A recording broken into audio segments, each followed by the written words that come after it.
This is Cole Poland, and he's interviewing Bill Hoag. Will you introduce yourselves, please, again? I'm Cole Poland. I'm a third year English major here at OSU. Hopefully, I'm a junior. I'm from Jones. I graduated high school there in 2004. I am did I say English major? I guess that's it. I'm Bill Hoag, Cole Poland's grandfather, and I grew up in Guthrie, live presently in Jones, Oklahoma. Been there for about 45 years, and I started at OSU in 1956. Started in 56, graduated in 58. Right after the name change, how'd that work? Well, they decided that they was going to change the name from the Oklahoma A&M College to Oklahoma State University to give a little more prestige. And by that name change happening in the summer of 1957, they had some graduates in the December of 57 from Oklahoma State University. But my brother George and I were the first two to walk across the stage and shake hands with Dr. Wilhelm. So I consider he and I being the first two graduates from Oklahoma State University. And the way he come out to be the first two to walk across the stage was, he went over to the rehearsals. I was busy that afternoon. He saw where everybody was sitting. They were taking our department, or I should say the college. They had various colleges within the university, and our portion was the first to walk across the stage, and we were the very first ones to be lined up. And he saw how the seating was. Says, "Let's sit down there, Bill." So that's what we've done. The name change was there's a bunch of change going on right now, and there's a bunch of different feelings about it. What was the feelings going on about the name change? Well, we were so busy studying everything, we didn't really get into name changing. We left that up to the more professional groups, the engineers, the one in the master's section, the PhD sections. That would really lend more credence to their degrees. Yeah. So originally, we were just receiving degrees. I was from electronics technology, so they used to just issue certificates. Now they issue Associate of Science degree in electronics technology. Just a matter of semantics, I guess. So you were busy studying in your days in college. Wasn't anything else going on, anything like that? Well, we had lots of time for studying and sometimes for partying. One of my best partying partners happened to be the center for the football team. So it's your fault. So it was my fault that we probably had lots of good season. Without going back to any books to look to see what the exact record was, and at that time Cliff Spiegel was the coach for OSU at the time. But the thing I do remember outstanding, we got a walkout because OSU beat Wilt to Still Chamberlain. You were here for that game? I was here for that game. Did you get to go? I didn't get to go out. My ticket was the wrong number, as usual, but we did participate in the walkout on the following Monday. But that was quite a feat, because I think Kansas at that time won every game except when they come down here. Yeah. Hank Iba, good Hank, he knew how to play basketball. They did not do run and shoot. They did lots of run the post pattern and such as that. Where would you guys do things? Did they let you have parties, I guess, in like the dorms, or did you have to go off campus? Well, there was some partying going on in the dorms. So I had a nickname of Jack. And how did you get that? How did I get the nickname? It's been 20 years and I still don't know how you got that. Well, first wife, Cole's grandmother, knew me as Jack for about 3 months before she found out what my real name was. And how that come about is some of our roommates, we lived in West Bennett Hall, 266, right above the cafeteria. And at that time, it was used as an athletic dorm because they were building one for them. Well, we'd get to playing cards all the time. There was about 4 or 5 of us sat around in the evening and play cards. And for some reason, every time I'd play the Jack of Hearts, I'd catch the Queen of Diamonds. And this guy from Manchester, Oklahoma says, "Man, there you go, jacking around again." So I'm just going to call you Jack. And that's where the name Jack comes from old college days. He's a card shark.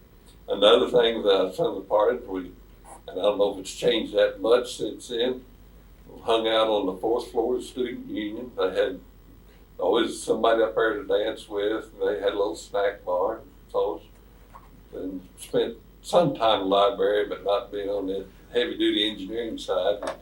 I was able to keep up my grades on homework. The 4th floor is still pretty a pretty big part of the union now, which that was just kind of interesting to find out that it was just pretty much the same for me because I'm young and naive still. So I think we've started everything. But what in the dorms? Where'd you play cards? Things like that. Where'd you live? Well, like I said, if I lived in West or W266, West Bennett, which is right above the cafeteria, and we'd wake up every morning smelling breakfast. All the good fumes coming up, and I shouldn't say fumes, but all the smells coming up. And since that was the athlete side, we got a little better breakfast and lunches than they did on A healthy, heartier one? It was a healthy, hearty one. And then at night they had a snack bar in the basement, which we could go down. One of the things I recall was having a garage sale in town, and I picked up a huge clock. It was probably almost 2 foot square, and I put a couple of screw eyes on it, and in the room I hung it on the steam pipes. What was neat about this clock, it had a latch on it. You could open it up, and my gosh, you could keep a bottle of wine in there. I probably shouldn't tell that, but that. We never got as creative as clocks. But we just use our surroundings. as far as I know, that clock is still hanging in there. I'm sure somebody's taken it down by now, but Other than hiding various bottles, what other things did you do, like on campus, like traditions and sort of things that we might still do today? Well, one of the traditions for freshmen was to toss them in Theta Pond. And I went the whole year without getting tossed in, except for the last day. It's okay, Bill, it's your turn. Here we go. So they did let me leave my billfold in the room. I didn't want to get my billfold wet. And they carried me all the way from West Bennett clear to Theta Pond. Not in the car, walking. There's about 8 or 10 guys carrying me. Of course, I wasn't as big then as what I am now. I was only about 6 foot, and now I'm 6'5". Running into any crazy geese? Any renegade geese over there? Not per se at that time. I do remember one year we had, it was in the spring of '57, those terrible rainstorms. It flooded out back of Bennett Hall. It flooded Theta Pond, went over there, and everybody's out playing in the water. It's nice and warm. Even though Cimarron River flooded out south of town. And one of the guys in the room had a brand new '56 Chevrolet, and he had started hailing a bit, so he moved it under the tree to keep the hail off of it. Mistake. It was in the low part, and he went out and looked. Here's water up through the windows in his car. He should have left it out. Did y'all fish in there? Because there's some kids fishing in there now, and I still don't understand why they do it. We Especially Theta Pond. didn't pull fishing in there. I didn't figure too much. I guess that's just us. What is anything else other than like homecoming? Oh, that's really big. Was it as big? I thought it was big. They'd have big parades. My brother and I, George, I might mention I had 2 older brothers, but Chappie, he wasn't as active. We didn't see much of him. He was somewhere else most of the time, but because Brother George and I roomed together, and Chappie was down the hall. But George and I, we had our own unicycles, and we rode our unicycles through both parades, one in fall of '56 and '57. '57, I had the flu, man, I just couldn't. He said, "All right, you're gonna go." So what I did, I got behind one of the fire trucks and I'd hang on to it and let it pull me. So it worked out. We made the full route, and somewhere in some of my home movies, we do have about a 3-minute clip of when my brother and I riding a unicycle in the parade. And They didn't televise them like they do now. we didn't have TV back then. Oh, we had, but it wasn't remote control per se. You mentioned that brought up in some of our studies, we started studying this newfangled thing because it was in vacuum tubes. When we come out, it was about the size of a thimble. I don't know if everybody knows what a thimble is nowadays, since it's about the size of your thumb, was a transistor. And that was the newest thing on the block at that time, back in '56. Well, since then, you can put almost a whole computer inside that thimble. And in fact, down in the basement, one of the buildings here, in the latter '57, they started installing that computer. It was all, had vacuum tubes in it and resistors and everything, and it took up the whole basement, and they had to add 200 tons of air conditioning just to keep the computer cool, so they used it. But the computing power, my PDA I have here with me has got 10 times more computing power than that computer did at the time. So times have changed for the better. I am kind of interested in homecoming just because it's so huge here. I mean, it's a 3-day event. Friday, Saturday, Sunday. Did they have like a walk around? Did they dress up all the buildings like they do still? They did some, mostly in the fraternity side, not being an independent. We didn't even have a float, but all the fraternities had their floats and all that. And the parade, I think, would last for about an hour or so. And I'm sure they had lots of tailgate parties. Yeah. But being stuck over at Bennett Hall, at that time, we were in the boonies. There wasn't many houses or anything north of us. And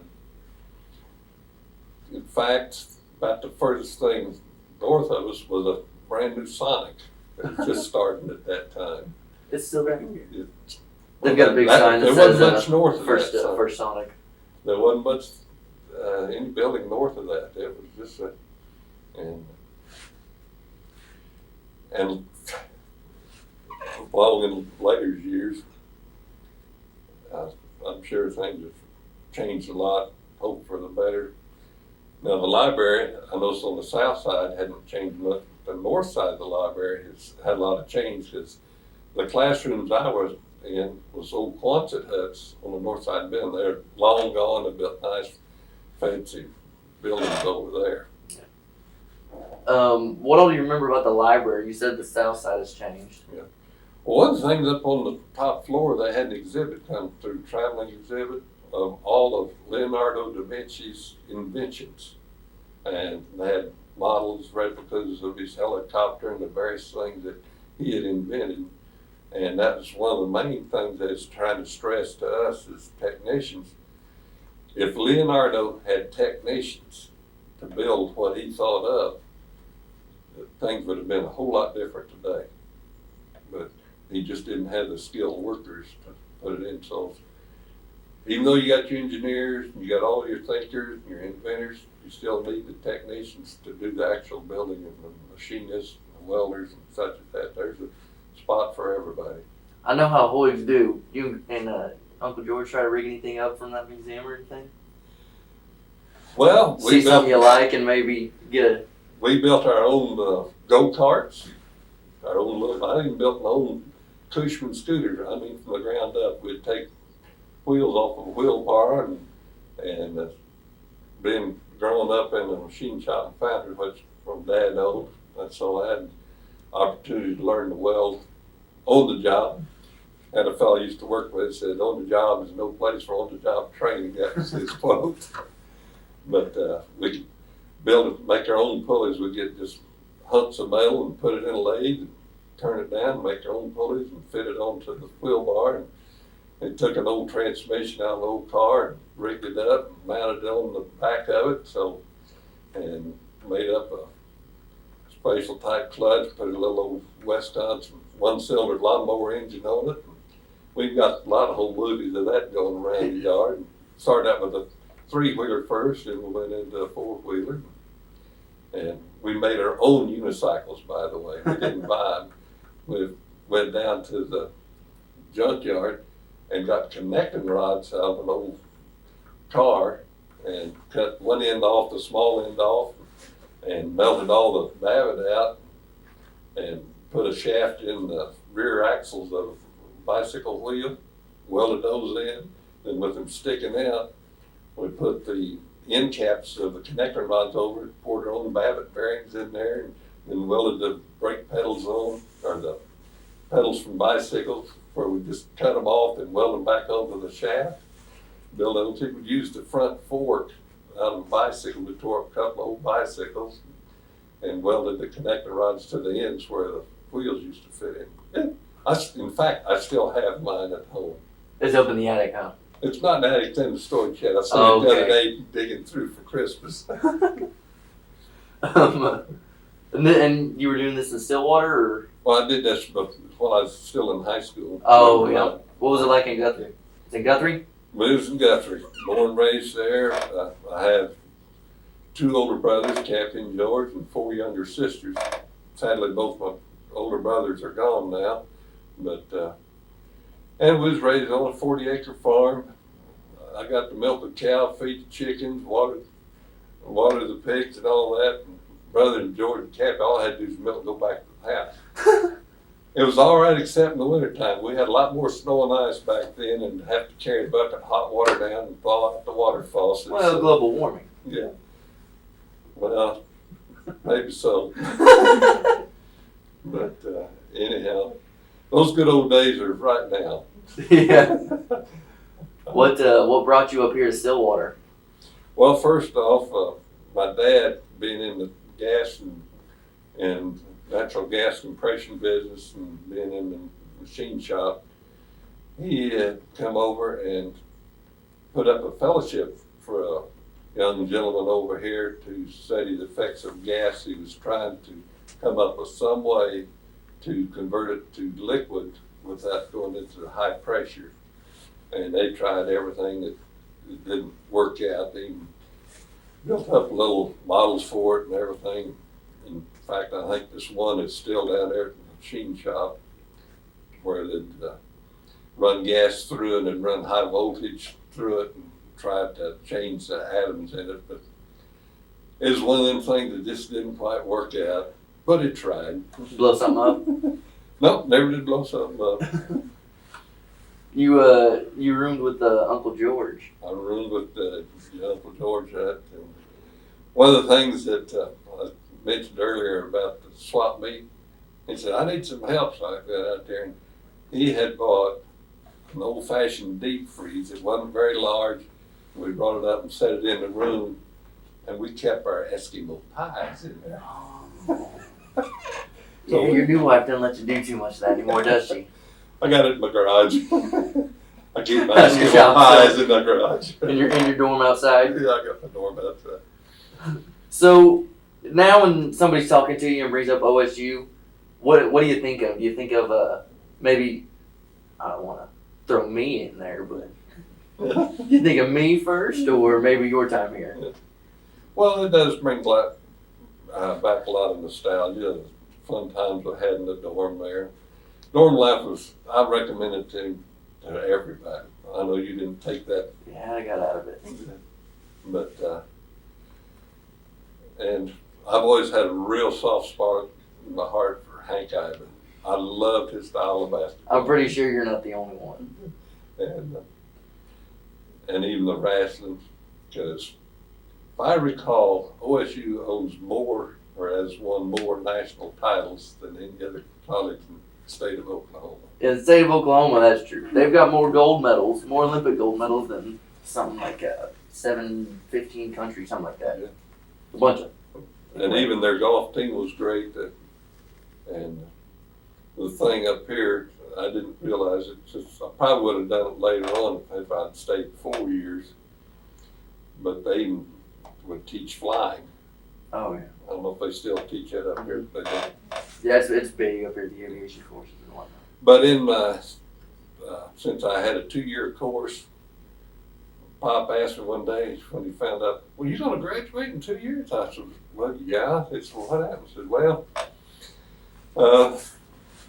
I went over and saw some of those engineers and they couldn't pour water out of the end of a boot. And I said, I didn't want to be like him. I wanted to try to use a little common sense. And Philco Corporation had a big project going out in El Paso, Texas. And they hired me as a Philco tech rep, but I worked for them for a couple of years before I come back. And in fact, I worked at the Oklahoma State University Research Foundation for almost 2 years.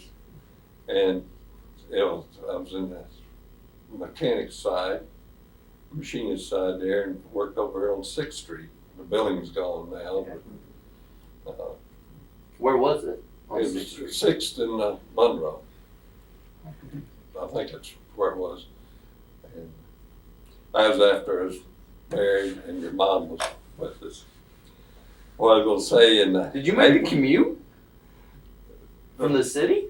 No, what happened was, come 89ers week in 1958, my brother was dating a girl in Willard Hall, and there's a lot of girls in the dorm. I said, George, June, your girlfriend knows some ladies up there. He said, yeah. He says, have her set me up with a blind date every night.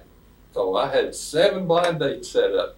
Well, on Sunday night we met and went to the drugstore there on the corner of Knobloch, and I was so impressed with this young lady, I called them up the next day. I said, cancel the other 6. And they said, the rest is history. We dated a while, and after that is Peggy Habit from Jones, Oklahoma. That's how we wound up in Jones. She come up to get her home economics degree, but in the fall of '58, she got her MRS degree. We got married and moved to El Paso and was out there for a year. And then the job moved me to Lawton for another year. And after that, they had the old attrition and the downsizing. So I found a job up here in Stillwater and moved to Stillwater, worked for the Research Foundation for about a year. What sort of dates did y'all go on, I guess? Well, at that time, my grandfather had an old car, an old Plymouth, 48 model Plymouth, and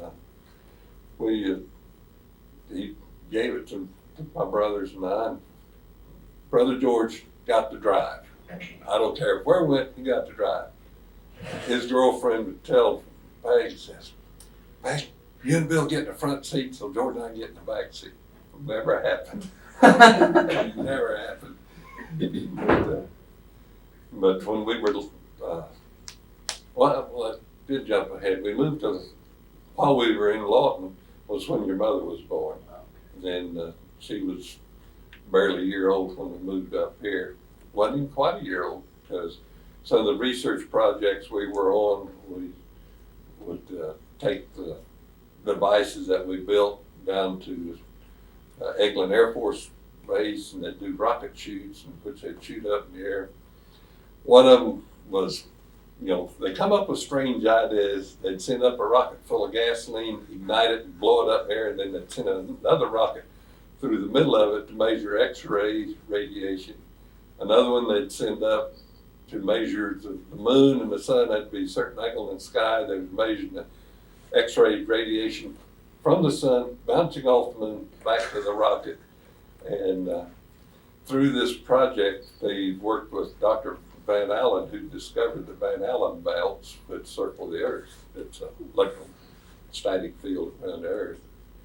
And that was a lot of fun. And wasn't paying much. I was getting a total of $350 a month. It's about what I'm getting right now.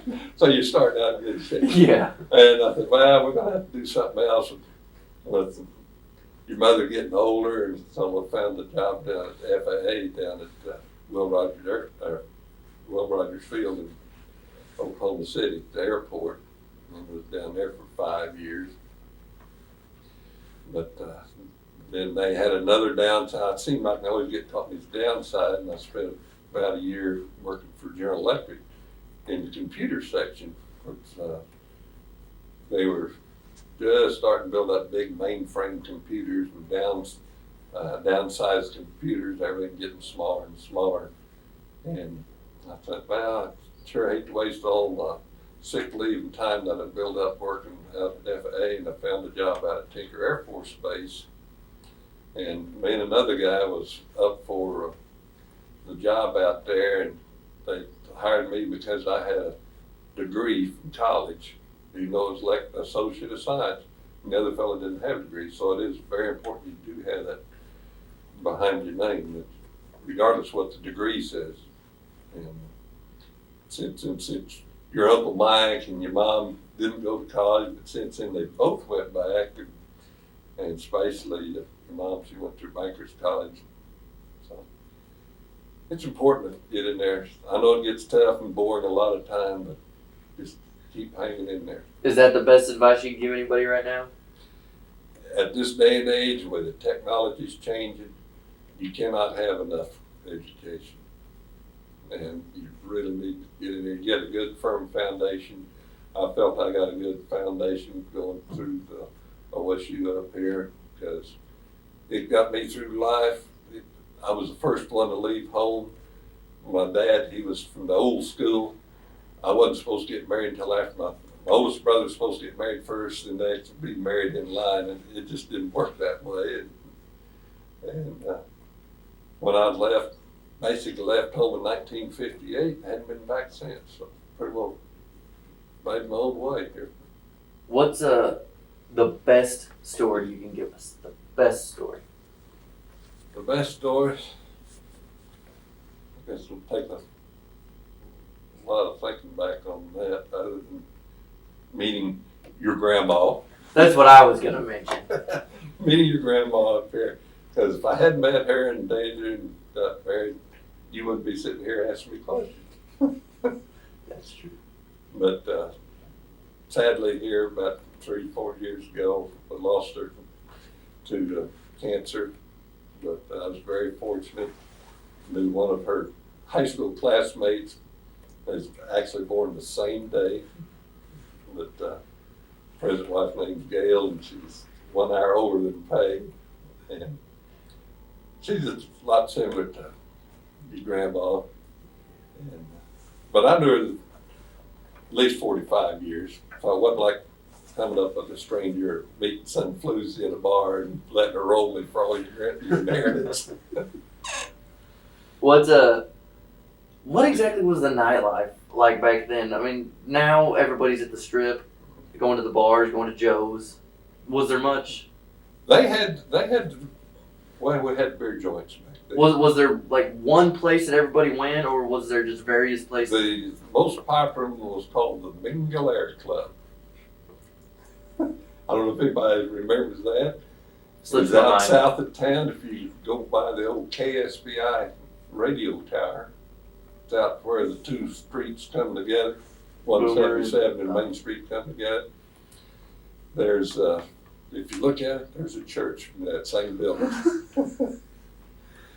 That's where the center from the football team I would spend a little time out. Y'all had to go all the way outside of town? Yeah. There wasn't anything that would mess around the close. There wasn't too close, anything just right across the street from the campus like there is now? No. The popular thing was go to the drugstore, there on Knobloch. That was the main spot. Now, the drugstores that I know is the one in Jones where it's tiny and they sell you pills. How does it? Well, this one had the soda fountain, had booths in there, I don't recall, it probably had 6 or 8 booths in there, and you could get a sandwich, and most things would go. It was a neat place to hang out in there. Yeah. I guess that'd probably be about Joe's is now, I guess. And we had 2 movie theaters, one downtown and the one out at drive-in out north of town. I don't know if it's still here or not, the drive-in theater. No, the closest one's in Guthrie. Well, one of the things we did discover out there after Brother Jordan and I would double date, we'd go out to Boomer Lake and you could see submarines racing out there. In Boomer? In Boomer Lake, they would have submarine races out there that you could watch. I find that kind of hard to believe. It's pretty shallow.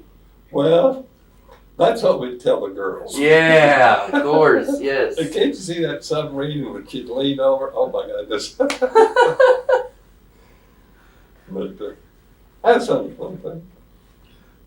But, So, I think I've gone through the list. we'll pretty well go through there. So.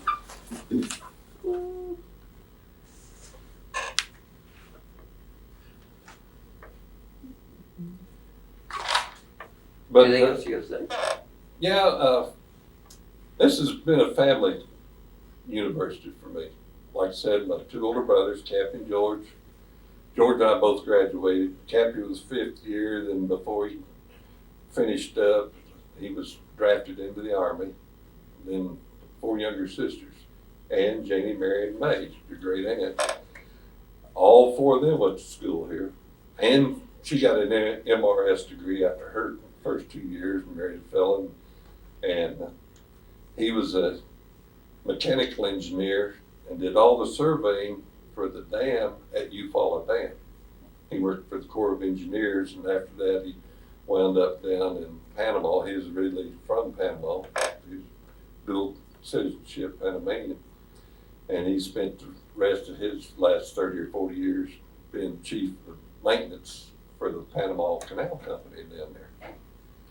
And then Sister Janie, she graduated, married a fellow from here, a graduate, and they live in Tulsa. They're both lawyers, and she's more into bookkeeping. She's taught bookkeeping for Tulsa Junior College.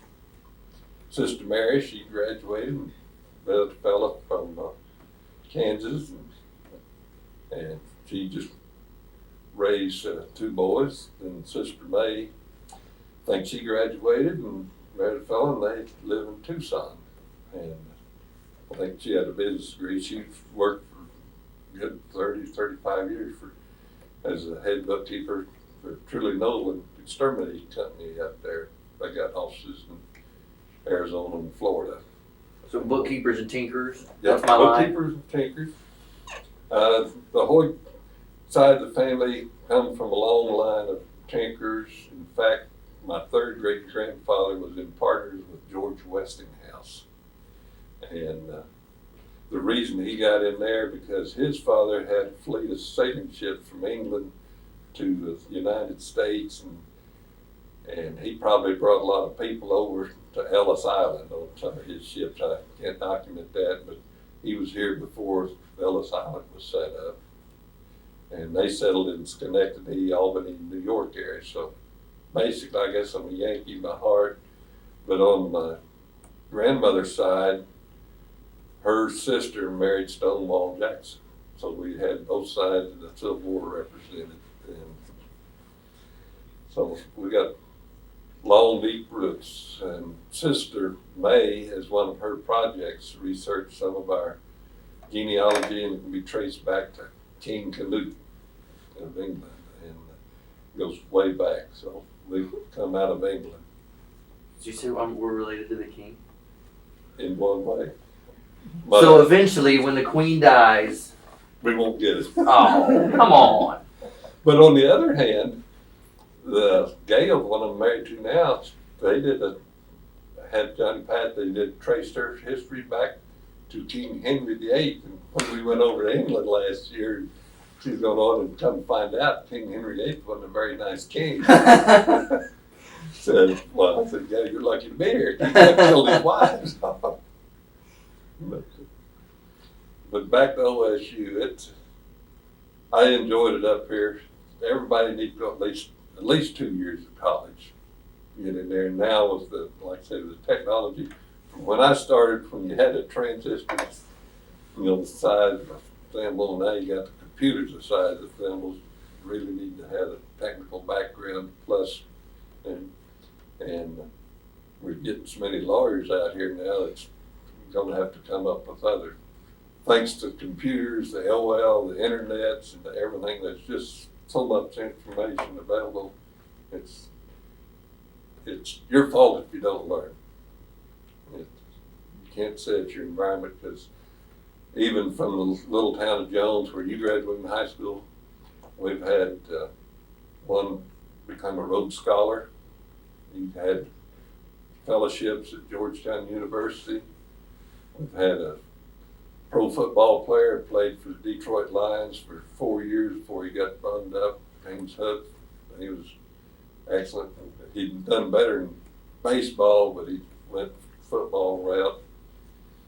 And one from, that's we had 3 or 4 come up here, graduate. Hook, did Hooks come up here to play? He went to Central State. He, OSU wasn't too good at recruiting back then. they should have recruited. His very first time he touched the football, he scored a touchdown at Central State. The very first time he touched the football, Detroit Lions, he made a touchdown. So that's something to behold.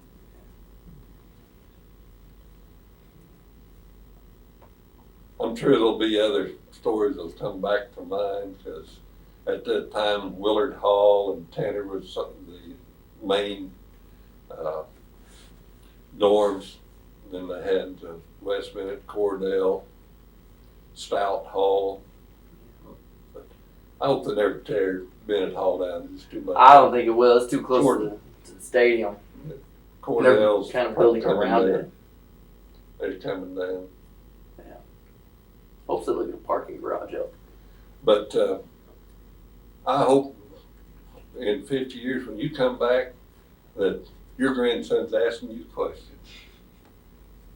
And you'll be able to come back and try to remember some of the stories. And if you have anything, save some memorabilia, because at the time, didn't have that much other than the clock in the room, and which was neat. You know, just little things like that. It's the small things that you really remember.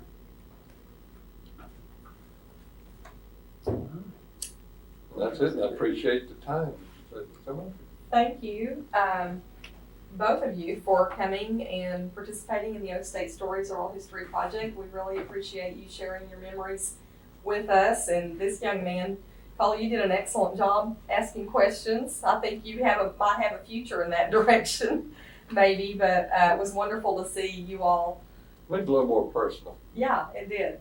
It was wonderful to see the family interchange and the family stories coming through too, along with the OSU stories, and we really appreciate you coming today.